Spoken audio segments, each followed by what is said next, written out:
for coming to Lincoln House, but Okay. Okay. My wife. Great. Oh, good. We're recording. Perfect. Okay. Good evening, everybody. I am not Justin, but I'm going to sit in for Justin today. And I'm not going to do anything fancy because he sprung it on me this morning. So I wasn't prepared to come up with any fun sort of icebreakery things. so it's all fun. So let's go ahead and we'll just hop straight into old business. Let's go ahead and approve the previous meeting minutes. Can I get a motion to approve the meeting minutes from June? Second. Perfect. And do we have any discussion? Seeing none, all in favor say aye or hold up your hand. Aye. Folks on, there we go. We got Jillian and Miguel. Perfect. And Seth. Okay, perfect. And I think that's all of us that have voted. Yes, we are all voted. Great. It is unanimous. Let's see here. Under old business, we have the building of community and outreach. There were quite a few moving parts on that. We were going to do a sign up for special events. I'm not sure if that's anything that Justin got going. Well, I didn't see anything, but that doesn't. I signed up. You did? Oh, okay, good. I requested it, Oh, okay, good. and that was with Kate Cook. Okay. Right, I think Justin had started an email. And I don't know how widely, but I saw Alan's response, but I'm not sure. Okay, great. And I probably just missed it then. And Seth, you have your hand up? We can't hear you though. I was taking it down. Oh, you're just taking it down? Okay. All right, cool. Wait. Okay. That's okay. That was just, yeah, you're right. Okay, cool. All right, so that's started at least. I'll follow up with Justin on it then and just see what, if anything else he needs to do to keep that moving. And then let's see here. Donna's here. Yeah. Okay, and then we talked a little bit last week about sort of the areas that people were interested in volunteering. Does anyone in their specific sort of issue area have anything new to share with the group on ways that we could get involved? If not, that's fine. I'm not trying to put anybody on the spot. I just, in case we have new information. Yeah, I was just wondering when we were talking in this board about doing something with senior resources or whether it's collaboratively or just piggybacking on things that they do. Because I have been talking about when I visited my friend in Coral Gables, Florida, about the little electric buses that are paid for partially by the city of Coral Gables, which is much, much smaller than Westminster. And it's mostly paid for by advertising, and it's door-to-door service. It's like an Uber, except they have like these are like 6-passenger. And it's on call. You call them, they come, they pick you up, they take you to the grocery store. It's all free. And I think as somebody who is definitely at 75, now in that senior mode, I wouldn't mind having something like that to take me to the store. And Especially if your mobility is limited or exactly. No transportation. Exactly. How much longer are we going to keep driving? That's right. So is this something that you I would like a little bit more research? No, I wanted the board to, I thought we were going to do something specifically regarding our seniors. That was a discussion because I wasn't here last month. Oh, okay. I was out of the country, but the previous month we were talking about that. Is that correct? That is correct. We did. We have discussed. We have discussed it. And actually Miguel is now Oh, yes. on the board over at the Senior Resource Center. So maybe Miguel could speak to this idea Donna and has raised her hand also. So sorry, Donna, I didn't see your hand before we talked about Miguel. So in case you wanted to jump in, feel free, or if it's something that you want to talk about after, Alan. No, I would just like to piggyback on this. Can you hear me? Yeah, I sure can. Okay, good. As a senior who lives in a senior community and am about to give up driving my car, I am 100% backing this. I see this frequently here where I live. People, seniors deciding that they can't or shouldn't be driving. And I think anything we could do that would help in that area, I'm 100% in favor of that, and I'm on board. Excellent. And Miguel, I know you don't have any video today. Are you able to speak? Yeah, Perfect. thanks for sharing that, Alan. I know with SRC, I just was at a board meeting last night. I think they're definitely have pivoted away from like any idea of like sparking back the transportation aspect, but I think something for the city of Westminster specifically through the city might be an idea, but I think it would have to kind of go through the strategic planning avenue is my guess. I don't know. But definitely, I think it's a good idea to share. Yeah, and actually, I mean, that's a good point that Miguel makes is as we go through some of the strategic planning or the goal setting, it might fit underneath one of the city's goals as well. So we might be able to maybe try to formulate a fit there and do some more research to kind of help the city with seeing the value. so what would be, since we have a city staff member here, what would be the steps? How do we, or who do we approach, or do we have to, as a board, say, let's have subcommittee? I think that's one of the things you were talking about 2 months ago. Mhm. So there will probably be a couple of avenues. So a couple of months ago, as part of the city's annual budget process, they were soliciting community requests, and certainly then the boards and commissions could submit it. So that could be an idea, transportation option, offered through the city or partnering, right? You're suggesting that the city partners with a nonprofit or something like that. So that would be one way to submit it through the budget process. I think they had that window open in May. So technically for the 2025 budget, that window did close a few weeks ago. But the other thing is we might be able to find, well, what would be the appropriate city department, right? That might be able to take on something like this. So just from my, I've been with the city a year and a half, so I don't know the ins and outs of everyone. But community services, kind of our new combined community development, economic development might be a place where that could fit. I do know it wasn't exactly what you're referring to, but they had been partnering with Via Mobility, and I think that had ended for this budget year. And so, it might be kind of getting some input. Does either the Inclusivity Board or as individuals to help advocate for, do we want something like that to start up again? And asking that, the city.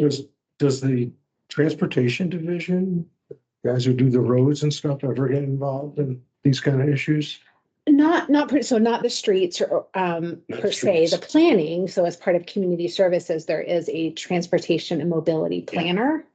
And I think that was the department that had been supporting this partnership with Via Mobility, and then it had just ended, as what I heard. So why don't we do this, Alan? Let's sit down with a transportation and mobility planner, if we could get on his or her agenda, and just talk about what we're seeing out in the community. I mean, that might actually be a great idea to have a presentation on what the current transportation and mobility plan is. Maybe they have something that they're already working on that maybe we're not quite in the know about, but I think that would be a fantastic idea. I agree. Do we do that as, like if Steve was saying, would we do that as private or as residents, or No, I think Do we we did. need to be sanctioned by our- I could facilitate the introduction. Yeah. Terrific. Okay. I'd be happy to facilitate. That would be fantastic. Because we've gotten out of habit of having, city departments and personnel kind of present on the things that they do. So that sounds like a great idea. Right, and another option would be to invite them to come present to the whole board. Right. So we could Yeah, do so we're either. all on I the same. think I like that Would you- idea. That's a Would great anybody idea. else Yes. be interested? Because Donna brought up a really good point. I have a friend too, Donna, who is, she's 75 and she, because of her health, she's the one in Coral Gables. She's the one who's thinking about giving up driving right now. Right now, she uses Ubers and Lyfts. Mhm, mhm. Mhm. Yeah, yeah. But would anybody else I would be be? interested in that. Well, okay. I'm also interested in it from the pedestrian. view. Uh-huh. See too many seniors trying to run across the street, Oh, God forbid, Yeah. because the timing is not correct. And we don't have a mechanism to. I mean, that's good stuff to make note of. I Yeah. don't personally see that, but I'm also not driving through the whole of the city. But things like that are things that you should be bringing to the board, Yeah. to make note of, just so that we can check in with city staff and see if it's already on their radar. Well, if we have enough interest, then Amy's suggestion that we have somebody come and talk to Yeah, I love the that idea. entire board.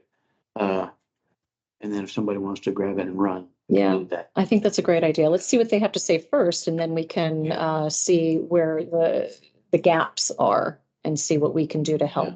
so do we need like an official? No, we'll go Why ahead don't and. I start? Yeah, I thank you. will, approach, our transportation planner, Mhm. talk with her a little bit and invite her to come present to the board. If that doesn't work out in terms of like the time that we meet, doesn't match with her schedule, then maybe it's, a couple of individuals down. Or if you would like to sit down with a couple of members of the board firsthand and just Yeah. hear what we're seeing out there. Sure. That'll probably inform our Well, discussion. Donna, you have your hand up. Yes, I would just like to say that I would like to offer our Smith Hall meeting area if we decided to do something that would be a community thing. Excuse me. I believe you've been there, Michelle. It's a good sized room. It's We have huge. operations for showing videos and all that kind of thing. We have a Yep. good sound system and everything. And I'm sure we could work out an appropriate time and everything. So I would just like to offer to our group that we would no doubt be able to host at Covenant Living in Colorado this kind of a meeting. That's a great idea, great offer. Let's I can talk to Justin a little bit also about what that would look like, if that would be an extracurricular meeting, because it'd be more of almost like a public, more of a public presentation, I guess you could say. I think that would be a listening session. Yeah, just a presentation. Yeah, it wouldn't be a question and answer type of thing. Is that what you're talking about? I'm thinking we wouldn't be making a my view of it, we wouldn't be making a presentation. We'd be listening to people's concerns. I see what you're saying. Okay, yes. Mm. Okay, yeah, that's a good one too. Gotcha. Jillian, you have your hand up? Yeah, I was just going to say that I think it's a fabulous idea, and in terms of presenting it as a safety and as a money saving issue, we might be able to get more people interested or on board. Obviously, it's safer for elderly people to not be driving themselves if they don't think they can do that safely. I mean, it's safer for them and safer for other people on the road. If they're having door-to-door service and not having to try and navigate our public transportation such as it is, it's not necessarily set up for people who might have even a little bit of mobility issues. And if people are and taking if you can take the cost of having to transport yourself another way, if you can't drive, you're not having to hire taxis or Ubers or Lyfts, then you can stay in your own home longer without having to move somewhere where that's not an issue or less of an issue. I know housing is always a big thing in terms of having to get more housing built. It's like, well, if people can stay in the houses they're in instead of needing to build more senior communities, while still allowing them to get out into the community, to visit people, to go shopping or go to restaurants, to meet family, to go to movies, and stay a part of the community, I think the money that the city might save, and the increase in safety would totally be worth because I know someone's going to ask, like, well, what would the cost of this be? I think safety and money wise, it would definitely work out for the city's benefit. Yeah. And Donna, you have your hand up? Yes, I was just going to piggyback a little bit on what Jillian just said. I see more and more of the residents where I live ordering things and having orders come in, which of course kind of started back with COVID and that sort of thing. But like me, and I'm one of these, I would much rather go out and spend money in the community where I live and, let that taxes be there rather than having to do a lot of ordering. So I think just a lot of really possible things here that would be very positive is what I'm trying to say. Agreed. Yeah, exactly. It's called Freebie, FREEB, one word, BEE, Freebie. Freebie. Yeah. Hmm. And this one's based out of Coral Gables, but I think that's the company. Now, is that through the city itself, or is that an It's a public-private, so the city probably puts in X amount of dollars, but it's advertising primarily on the little buses or they're not vans. That covers the cost of it and pays for the drivers. But who staffs the service? Is it the city itself? I can investigate that if you'd like. I think a little more information would be super handy. I Yeah. can do that. I think we have an action item that we know what our next action is. Yeah. That's to invite, the city transportation person here to come talk to us. Yep. And then we can decide what other avenues make sense. Yep. Once we understand Good idea. a little more about how it works. I love that. Jillian, you have your hand up. I don't know if that was just residual or if you have another comment. Sorry, I thought I clicked it and took it down. No, all good, all good. We just want to make sure that you're heard. Okay, good. Well, it does sound like you said, Rich, we've got a clear path on this one. And then in terms of anything else from the old business, I know that some people were going to do some outreach to make some connections. Just wasn't sure if anybody else had any updates on their end of things. Yeah. Okay, great. Mine's with the college and, Right. Okay. well, it's summertime. Yeah. Oh, that's true. Good point. All right. Well, then we will just keep moving along then on our agenda. So that basically brings us to the counselor's report, but I don't see the counselor here. Do we have any?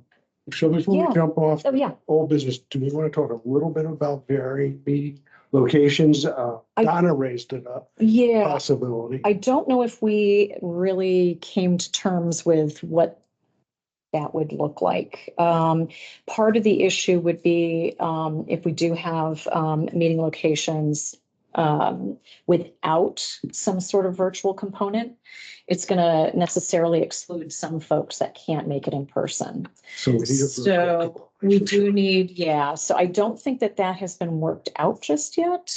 Yeah. I think that I think we're technology keeping- and the ability to record. Yep. You need to- So Yep. when the city does its city halls offsite, those are live, correct? The town halls, yeah, The they town are. halls. They are streamed live and recorded.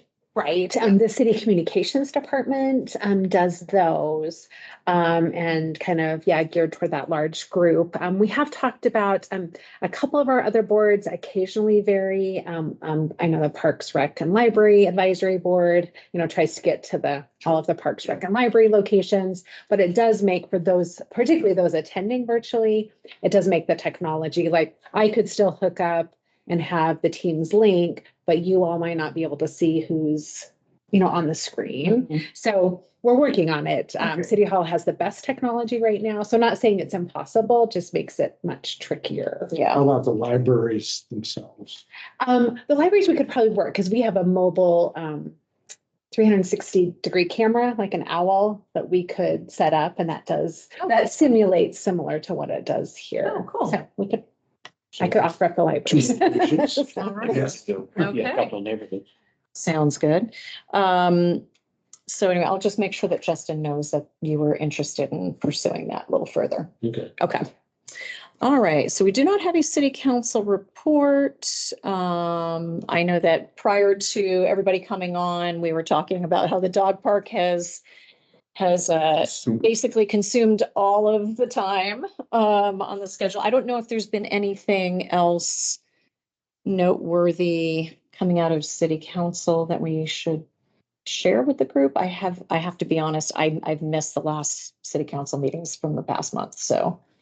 I will say that, yeah, Monday night was a vote to essentially codify keeping the Westminster Hills open space off-leash dog area as an off-leash dog area. I think they renamed it, so it will be a combination of a open space and park, so that I forget the exact name, but that did need to be updated in code. So that was just the first step of that process.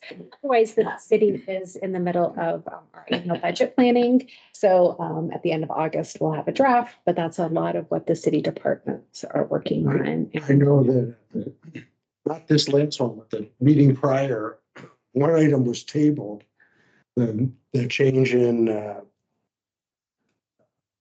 concealed carry permit, and Oh, that's coming up, I think on the Okay. 22nd. right? Yes, they will be discussing And that. that'll be a controversial issue, because Yes, I know the anti-gun lobby is really mobilizing.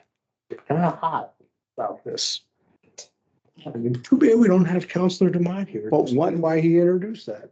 but Counselor Demott also at the past city council meeting, because one speaker came up and spoke to that issue.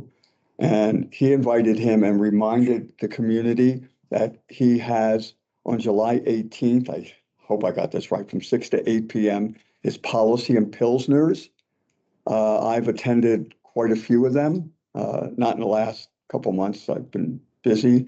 But he has that. I don't know. Have you been to that? I have been to that, yep. Okay. Yep.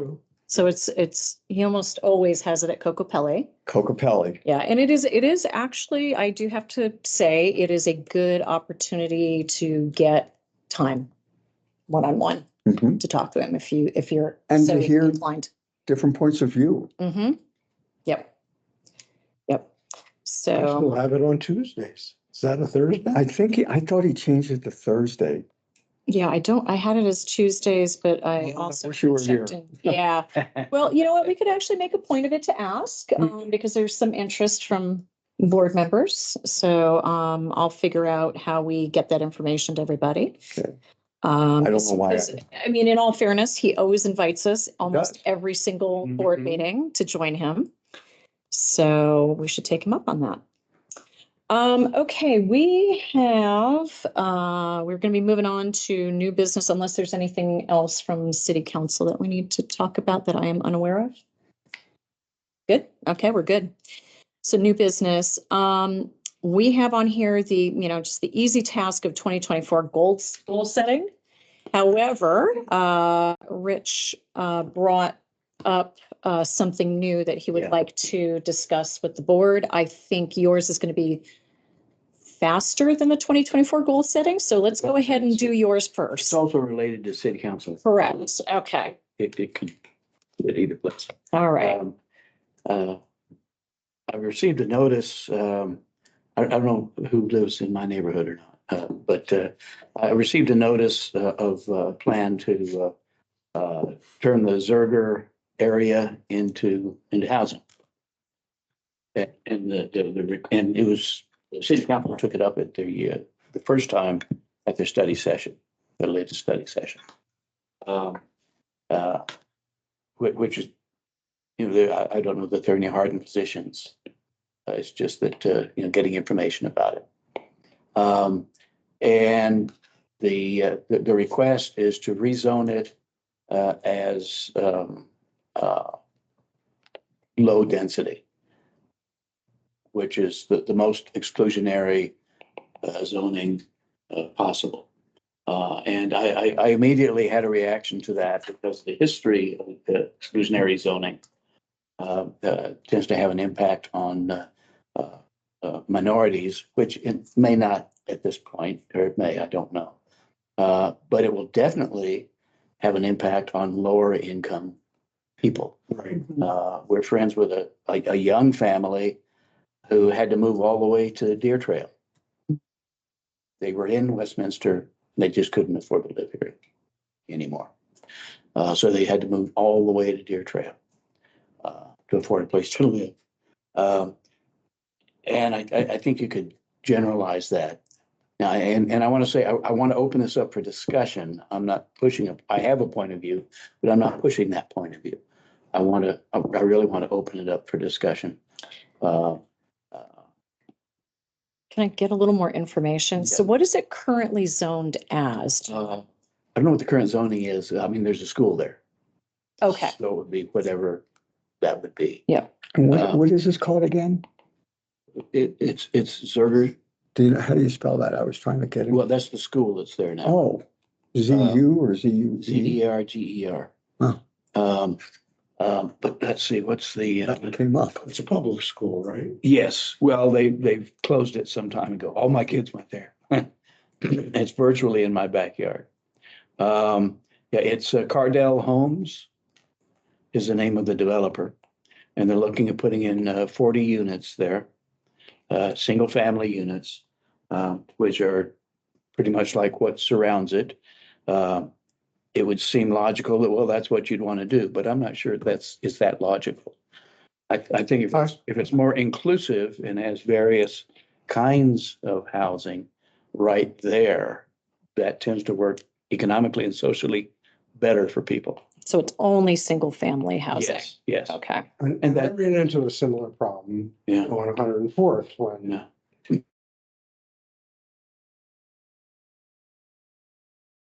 swooped in and said, Yeah. "Oh, let's put Yeah. half-acre lots on here." Yeah. You know, Yeah. it's more Well, of the same. The city, Unless the city yeah. steps in the and city's says, part of it is the zoning. they own Right, this. so now. they And get to determine even if- whether or not they can. Even do if that. it was zoned, yeah, I could be wrong about that. I looked into how the zoning works Hmm. because I haven't been involved in that. And the city could still zone it as medium density, and the developer could still build above that. But you know, if it could be zoned differently, if there are a way to get the developer to throw in a couple of duplexes, they could still be, Mhm. it could still be harmonious to the area. So anyway, those are my thoughts. My immediate reaction was concern for it being exclusionary. Do you know what the timeline is? No, Okay. Okay. No. How do we find that out? I'm looking because I did attend that city council. this was the So this first. was, Okay, it was a concept plan review. So that Yeah. is the Yeah. kind of the pre-plan. First step. And that's before it goes to the plan commission, or it's already been there. So they've already done the pre-plan, but it's still, from my understanding, I think when they introduced it, a week ago Monday, they said that the site technically is still owned by Jefferson County, but this, Cardell Homes, Yeah. is proposing this plan and would be, or maybe in the process. Yeah. That's what I need to verify is Yeah. the purchase in process? I had the impression that it was, I don't know if they've signed all the papers, but that it was virtually final, but that's just my impression. I could have been off. okay. All right, so, well, we've got an hour to maybe dig up some information before the end of the meeting to see if if we can put a little bit more detail on it. You know, I'm also interested in hearing, you know, am I just ultra sensitive? You know? Well, am I and just let's- jumping, or is there something? let's open it up. Something we need to, Yeah, let's open it up for any comments Yeah. from anybody on the board if they have an opinion on this. How does the inclusivity board assist the plan commission and the planning department in making inclusivity decisions around housing? I mean, that's it in a nutshell. Mhm. And the back side of that, because somebody from the plan commission comes to Yeah. Dave's meetings or Yeah, brew pub meetings Yeah. all the time. He said, well, you know, we do consider that, Mhm. but it has to be part of the overall plan as well. Mhm. So here's Jeffco owning this land in the city of Westminster. Probably not part of the overall city plan at all, just Yeah. there as an old school building. And, you know, we could be talking to people about, well, convert the school to housing. That's an easy one. Lots of schools have been converted to housing, not cheap. Okay. Yeah, I was. Well, gonna say there is a lot of space there too. And I had a neighbor say, well, why not make it open space? But you know, and then we get into free market arguments, Mhm. which I can see. But this is government controlled land. It's Well, not free market at this School point. district, yeah. Do we know that is it same as when it had Sheridan Green? It doesn't revert back to the city. Correct. And I did just find, so this Cardell Homes, Jefferson County had done an RFP for the sale of that Okay, property yeah. and had narrowed it down to 3 potential buyers, and Cardell is one of them. And so they have just started the concept plan review process in case they are awarded. Okay, Okay. okay. But they are finalists. Thank you. Okay. That's clear. Okay, so they're, okay, just a finalist. Okay, so, and maybe we should, I mean, here might be another, Donna, we'll get to you in just one sec. Maybe one other thing that we should maybe think about for the Inclusivity Board is have someone talk to us about what that process is for planning for housing, because I don't think we all collectively know it all. We know what the process looks like, and maybe that would be, Surface. that might be helpful in order for us to also help to make recommendations to city council Yeah. on our end of things. We're meant to advise them on issues of, you know, inclusivity and Yeah.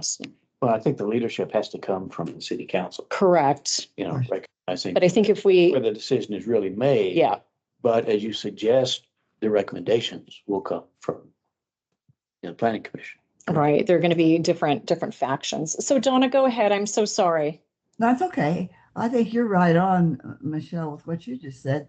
And Rich, I applaud you as a member of this board for taking that kind of interest. I think that's what we as members of the Inclusivity Board should be looking at, not just a narrow view of what inclusivity means, but a broader one. And I know you well enough to know that that's how you think. You think somewhat out of the box, and you think with a little broader idea. And so I applaud you for that. Don't think that you're out of line by coming up with this. I think that's part of what we as this board should be doing, is thinking about the big picture of inclusivity.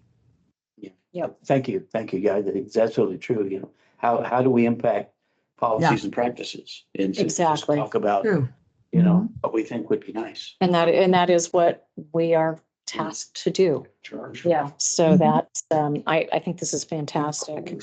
So, yeah, so maybe we make that, and, you know, it could be something that Justin can obviously, weigh in on, is maybe we do have, hopefully a presentation from some city staff on what the planning process That's is. important. Yeah. Focused on it. Just so that we understand what it looks like, so that when we are making recommendations, we're making it within current processes. Jillian, you have your hand up? You have it down. Okay. All right. Okay, good. All right. So I think we'll just kind of wait to hear back, I guess, from on some I'm details sorry. on the project. Oh, did you mean to speak? I did. I'm Oh, good. sorry. Go for it. I'm not sure what's going on if I'm double clicking when I don't mean to here. No, I was just saying, quick glance, I pulled up the Westminster Housing Needs Assessment that was requested last year. So it was done from 2023. It's so fairly new. And it looks like the the current physical composition of housing stock in Westminster is pretty evenly split. About half of it is single family detached. So I'm assuming that means low density housing. And then about 20% of attached with fewer than 10, and then another 20% of attached 10 or more units. So like duplexes versus apartment complexes. So in terms of like how much of Westminster is already low density housing, it's already a little over half. So I don't know that we necessarily need more. There's apparently there was a big drop. It was the single detached housing was like 80% of the housing stock as recently as 2012. Mhm. So we've been building a lot of duplexes and apartment complexes, at least if my reading of this is correct.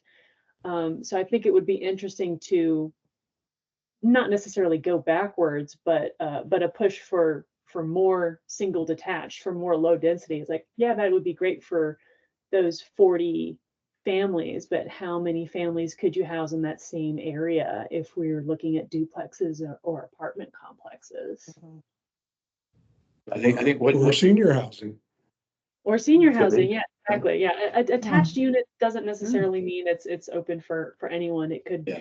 we might be able to meet our goal of having more affordable housing. That's obviously more doable with attached units versus Yeah. single family houses. Anyway, Yeah. that's my 2 cents. That's No, what I that's was able great. to pull up quickly and look at. Yeah, and What you say is completely true, Jillian. I think where those statistics are misleading is that those types of housing are segregated. I don't mean racially segregated. I mean in the sense of the kind of housing. So that you tend to have apartments here, and then somewhere else you have single family housing, and somewhere else you have you may have duplexes, or condominiums, but that they're separated. And I think what's been shown to work, I can't cite research for you. So take it for what it's worth coming out of my mouth. But that both economically and socially, that a blend of housing in an area rather than segregating types of housing tends to be more successful. yeah, I think they call it mixed density. Is Yeah, that what they could call be. it now? That makes sense. Something to that effect. Yeah, and you're right. There's actually a lot There's a lot of of data research, yeah. now on how that works and how it tends to uplift those that are lower income, and it tends to not have the negative impacts that unfortunately some folks believe that brings. So anyway, but yeah, I think we would have enough. We could probably collect enough data to support that sort of recommendation to council. Okay, good. Well, and I think that is actually kind of a great segue. Unless anybody has something else to add, we're going to just move straight into our 2024 goal setting. Thank you. And that's where I'm going to ask for, Thank you. we're going to put on the board. It's a slide that came from the boards and commissions onboarding. And basically it's the strategic, what is the technical term? Strategic priorities that were given to all board members. That popped up on the screen for just a second. So that we can, it just makes sense to set our goals around these strategic priorities for the city. Ooh, it's gonna be a little tough to read. Can we make that a little? Bigger? Yeah.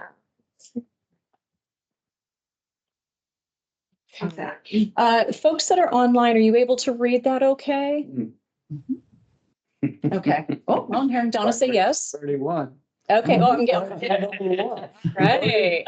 Nailed that. Diverse housing choice. Yeah, exactly. So yes, I mean, I think we kind of, that seems to be a goal that we just more or less formulated, which is for us to make an official recommendation to council on diverse housing choices is really kind of what that comes up to. Mobility options as well. So I think I mean, unless anybody wants to say something different, I feel like we already have two goals within that particular strategic priority. Absolutely. We're right on, aren't we? Yeah, we sure are. Boy. Yeah. All right, everybody go home. We're done. For my benefit, I actually Well, think we'll that look at is the options. Yep. Yeah, and in terms of safe and walkable neighborhoods, I don't know enough about what we may or may not need to feel comfortable with any sort of goal there, but opening it up to the group, if anybody has any ideas on that front. And then the strong social networks, I think we're also working on that in part with the idea of more of the outreach that we're trying to do, which is basically trying to connect groups is really kind of what it feels like our ambassador outreach is kind of evolving into. So that might be something that we could perhaps take those efforts and maybe make them more into the strong social networks, maybe try to connect groups more actively. I don't know. I'm just going to throw that one out there. Cool. Anybody have any other ideas on the access to opportunity priority? Okay, well, let's move on. Strategic priority 2 is community empowerment and engagement. So enhancing the sense of community and connection, communication and dialogue. So we are that, again, I think that's something that we're now more actively pursuing. Improving accessibility. That's one thing also that I feel like as a board, we don't necessarily have a handle on is what, if anything, is still needed in the city to ensure that residents have access to resources and information. I know that there was just this past legislative session, there was a bill passed that requires digital resources to be more accessible to folks that are visually or hearing impaired. I don't know how Westminster's doing on that front to make sure that everything is accessible. Donna, you have your hand up? Yes, and I was just going to say, going back to the increased mobility options and talking about perhaps maybe providing buses and that sort of thing, that could improve accessibility on the part of seniors who are no longer driving, that could get to different activities and things that are going on within the city. So I think that if we can kind of keep these, well, they all kind of hook together as far as I'm concerned, from my point of view as a senior. Yep. Yeah, I also remember a few years ago, I think it was a visually impaired person made a really strong suggestion that when a development is happening, they were at the time they were talking about the new downtown, but this would apply anywhere in the city. That members of the city council go down there and wear a blindfold, and try to walk around, or get into a wheelchair and try to move around. Very practical, on the ground way of ensuring accessibility. And it helps make connections as well. Walking through some of our shopping centers. Yeah. Sure. God, that's scary. It's It's not designed for pedestrians. It sure isn't. Oh, no, the city's not designed for pedestrians. We have great trails, but generally, yeah. Mm-hmm. Yeah. Yep. Well, that gets back to our other. So, all right. So back on to, so priority number 2, which is just enhancing community connection through communication and accessibility. Increase understanding and encourage participation in civic and city life. So That last one's a toughie. it is. It's like, That one's a toughie. it's so broad. Yeah. And does it mean to actively go out and recruit to bring people, say, let's bring you to a city council meeting? And of course, that could be very painful sometimes. Yes. Mm-hmm. Yeah. Well, and I do think, I think it was even in our minutes, it's like, I do feel like we're onto something, which is that we do need to try to encourage more of the folks that are doing things on behalf of the city, whether that's council, staff, or even boards, is, go to where the people are Yes, rather than trying to always assume they're going to come to you. Because you do need to kind of go to them Yes. and then get them to buy in to coming into, the civic and city life type stuff. Donna, you have your hand up? Yes, I'm raising my hand again. Along that line, I sound like a broken record here, but I know that where I live, and myself is kind of included here, there would be more more in participation in, say, maybe civic and maybe city coming to city council meetings. Our we have transportation, we have a bus, and we have a driver, but they're not available at night. And I'm always preaching to my fellow residents here. Just because we live here doesn't mean that we should not have an involvement in this city, in this community, and in what goes on. Of course, you know me, I'm pretty much involved with the belief that we have a responsibility. I don't care where we live or how old we are.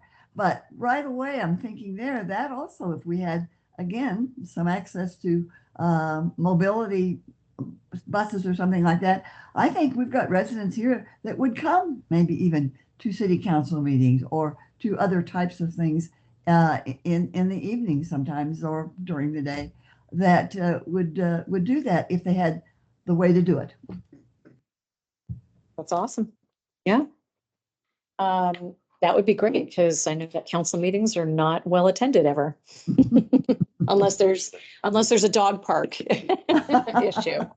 Fight through it. Right, exactly. So on the strategic priority 2, so in community engagement, are there any other ideas for goals that we might want to set for ourselves? Well, I know that the city does this continuous recruitment for boards and commissions. We certainly could encourage people that we know to do something. Mhm. Diversity of Very boards. straightforward. Yeah, how could we do that? Yeah. That's Encourage diversity on city boards and commissions. okay. It's good. I like that. I think that's great. I think Would you're you right. just add after the word city life, including or as an example, being a part of city boards and Yeah, so actively involved in Steve, city yes. activities? So Steve's idea is just that, trying to find ways where we can encourage a greater diversity of people to join boards. So we have more voices, different voices. Mhm. Yeah, we're not rewriting the priorities. We're seeing how potential goals that we might How have they fit into them. us, okay. Yeah. Yeah. Yeah, that's right. Yep. But I think that's great. I think that's, Yeah, it's a great point. Yep. The city does send out, because I know that I've seen it, like calls for people to come and join the boards, put your name in. Mhm. I have seen those coming out, whether it's, I don't know if it's in the Westie but does it need to have more information to say, we need a hook to say, come on and join this, I think make what a difference in your, what it needs is more channels to reach people. Mhm. okay? Yeah, I mean, we see those things Yes. because we're already engaged. Mhm. right. We're already on the email blasts. Yeah, but Yep. there are people who aren't engaged. How do you do that? Mm-hmm. From sticking a hanger on the door. I mean, Mm-hmm. what does city council candidates do? They walk door to door. Right. That's how they connect with people. Yep. And we tend to be passive. Yep. Exactly. Saying, come to us to find out what's going on. We need to be more active, Mm-hmm. more proactive about it. Because I do think, and that might be something also is. Canvassing. I know that the city is interested in increasing its reach via social media platforms and through the newsletter and all of that sort of stuff. The question is, are they growing it enough? Like, or is there something that we can do to maybe encourage maybe a steeper goal setting for the city in terms of outreach? Yeah. Can they use the schools whether it's Westminster or the Jeffco schools, that through them to get to the parents, like with the PTAs? No idea if There's that's, so much on their plate. I know. But that's a way to reach Yeah. the parents who you want to Yeah. engage. It seems to me the principle involved here is to have a greater diversity of channels Mhm. of communication. Well, that's what I was suggesting, is that Yeah, one yeah. way That's of one. doing Yeah. it. Yeah. Yep. So anyway, but it's an idea for sure. And should it be done in multi-language? Mm-hmm. Well, absolutely. But we can, Better than it used to be. yeah. So, okay. Let's hop to strategic priority 3. And actually, do you want to just scroll up a hair on that? If you've got a chance. Yeah, I've got a weird light fixture in there. Okay. Yeah. So it says invest in innovative and collaborative approaches to provide a continuum of services that preserve, promote, and protect the health, safety, and environment of Westminster. I don't even know where to begin on something like this. Yeah, I'm with you. Health I'm and in favor of safety. that. Yeah, right. Yeah, right. Exactly.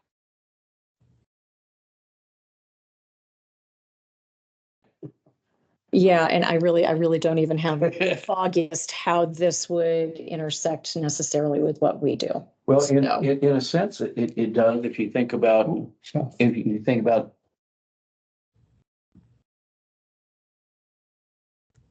or, someone who's resistant to assistance, or, the whole gamut, that applies, Mhm. Mobile showers, shelters, that applies. I see what you're saying. But to me, the economic, oh no, we're on community health. and We're on, safety. yeah, we're on priority 3. Yeah. Yep. Yes.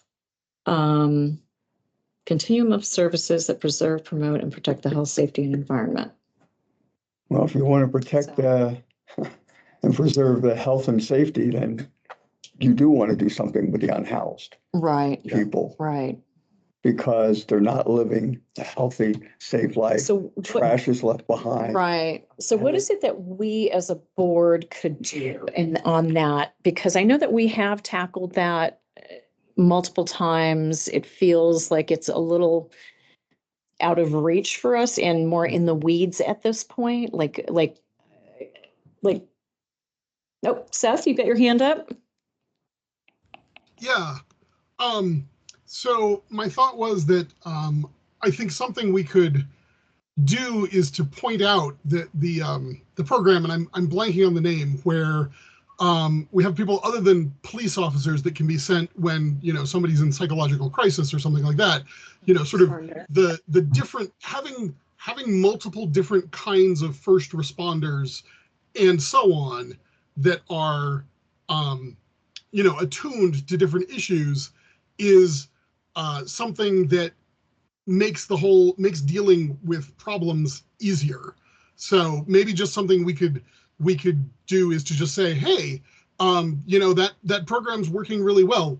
We should consider looking at it looking whether there are equivalent programs in other areas that might warrant investment in. Well, we do have a co-responder team, which is basically like a social worker who's accompanied with a Westie PD for Right. crisis. But I'm thinking, if we pointing out the success of those kinds of things and broadening them, maybe the correct response to code enforcement with regard to lawns and things like that should not be sending somebody a ticket. Maybe it should be getting somebody who's good at gardening involved or something like that, right? Maybe it's a thing where Parks and Rec might be better responders for those kinds of issues.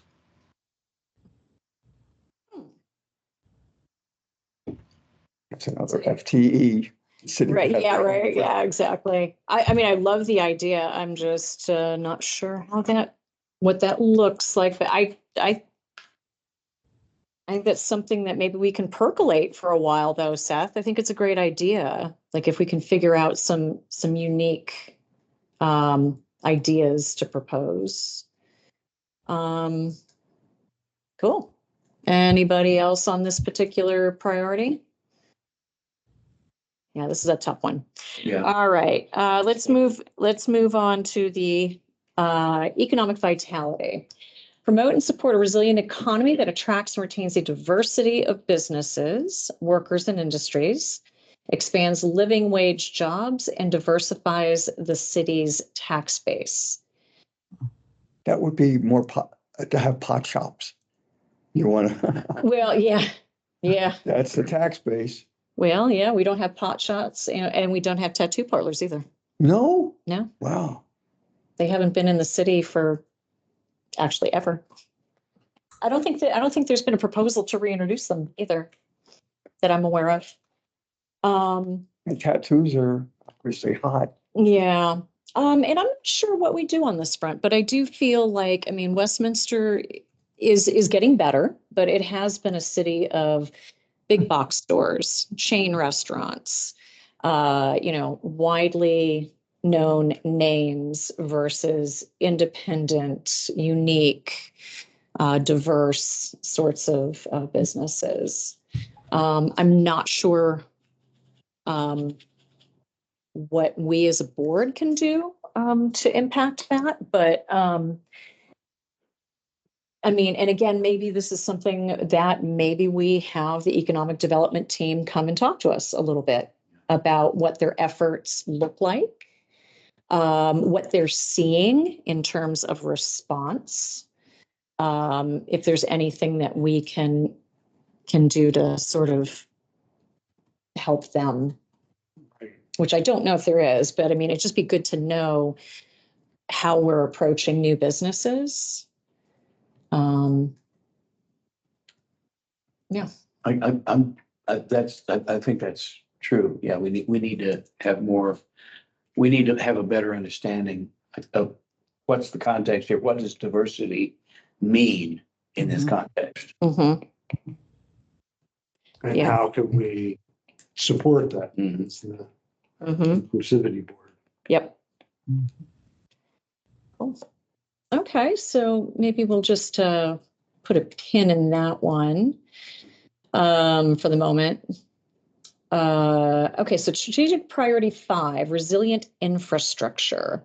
Maintain and invest in resilient infrastructure that creates the highest return for safety, community connectivity, enjoyment of life, and local economic success. And there's one thing in particular that I think dovetails into this that we've already talked about, and that's on the community connectivity side.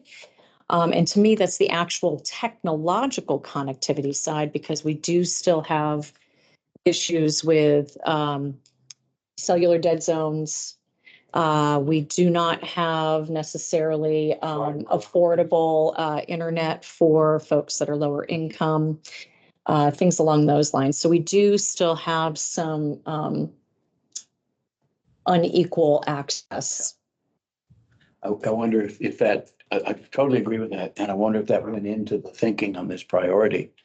If, a digital access is considered infrastructure, if that thinking went into this, I would want to know that. Yeah. It I also, agree it should. Yeah. I think it is, because it's community connectivity, but it also dovetails with economic vitality.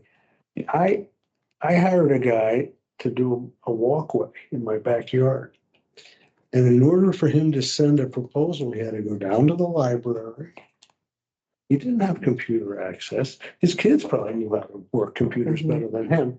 But that's just an example Yeah. of, oh, Yeah. wait a second, that's just like the old telephone line, Yeah. which everybody had. I mean, Yeah. you gotta have connectivity. Yeah. Yeah. And actually, even today down at the Capitol, or I think it was today or it was this week, a new interim committee met, and it is specifically for cellular connectivity. Good. And it's both for rural areas, which we know are missing Yeah. towers and whatnot. But one thing that we tend to give very short shrift to is the fact that people living in urban and suburban areas are often, they often have dead zones, Lots of lousy lots connections. of lousy connections, and that greatly impacts safety, connection, Mhm.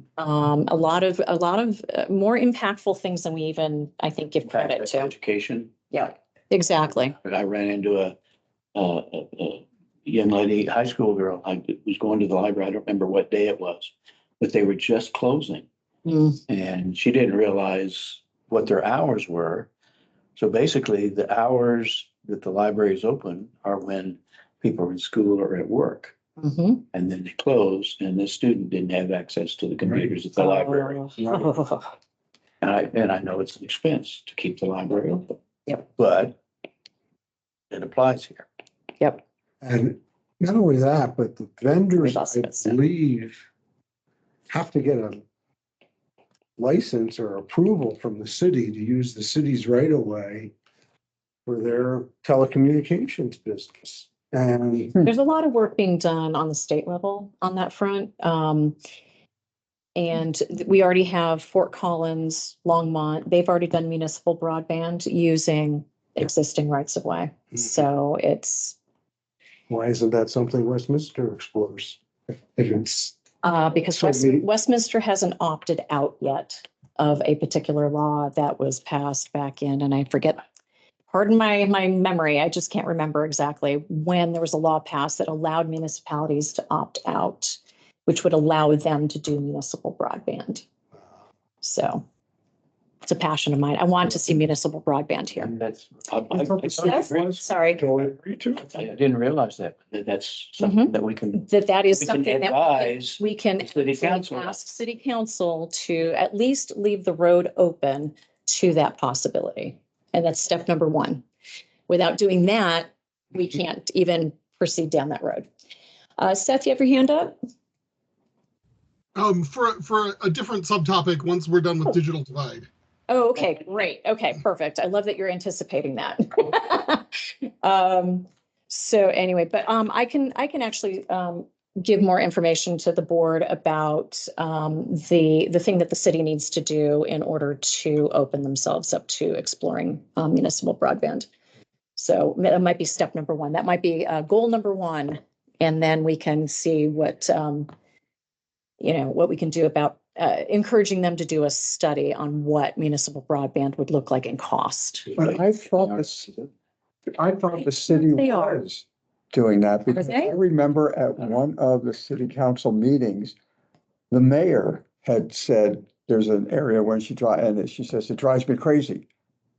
Where I'm not sure what part of town she lives in, Mhm. but she said she always hits this dead zone. Mhm. And they all had discussions about this. Oh, that's the cellular, because I know that that's Counselor Ireland's pet So- peeve as well. Is that, Good. so She- do they she- mesh together with, That I counts. mean, Yep. they use cellular It's digital. towers Mhm. for broadband or no? No, broadband is wired. Wired. Oh. That's underneath. Yeah. Wired. Mhm. Yeah. Never mind. Related. All good, all good. Related. However, we did talk about, Google was going to do a fiber project somewhere Yeah, in the city, but that is typically a small geographic area, and it wouldn't be citywide They necessarily. keep telling me they're coming. We're coming. We're Yeah, coming. it's been years now. I know. I've signed up for the same thing. But Seth, do Go ahead. you have more on this topic, Steve, or do we want to move on? Well, I think at least what we could do is explore what are the obstacles Mhm. people have to accessibility still. And What studies have been done? Mhm. and yeah, and what role should the city Yeah. pursue? And I like yours, which is first they got to get their toe in the water. That would speed up connectivity, by the way, Mhm. if they just threaten that. Well, Or they do what, I think North Glen did it. They just went out and said, hey, you got to wire the city. We've got a contract. Do it. We want to use our right of ways. Mhm. And now it's done. Yeah. They're way ahead of us. So, yeah, Yeah. I mean, the other thing too about having municipal broadband, it does not kill the competition. It certainly makes the competition more competitive with each other, which benefits everyone because pricing typically is a little bit lower. So, which I think is important. Yeah. All right. Are we good with this topic? We move on to Seth? Yeah, go ahead, Seth. So one thought I have about the issue of infrastructure is that water is an important component of infrastructure, and water issues are only promising to get more complicated, and droughts and floods are likely to become more of an issue with climate change and things.